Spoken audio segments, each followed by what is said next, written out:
Magandang araw mga katabok. Nandito na naman tayo sa Tabuk City Cellphone Repair Shop kung saan binibigyan natin ng bagong buhay ang mga sirang cellphone.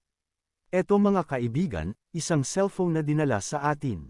Ang problema, water damage. Makikita ninyo dito sa board, may corrosion at kalawang na dulot ng tubig.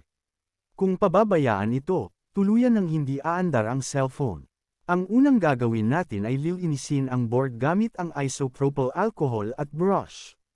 Kailangan maalis lahat ng dumi at corrosion para muling magkaroon ng maayos na contact ang mga components.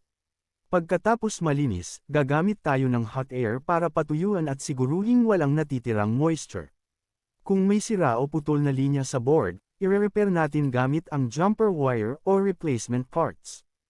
Kapag natapos na ang cleaning at repair, ibabalik natin ang board sa unit at i-test kung aandar na ulit.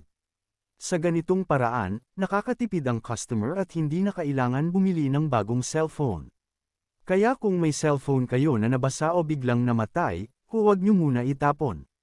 Dalhin nyo dito sa Tabuk City Cellphone Repair Shop at tutulungan namin kayong maibalik ang cellphone ninyo sa ayos.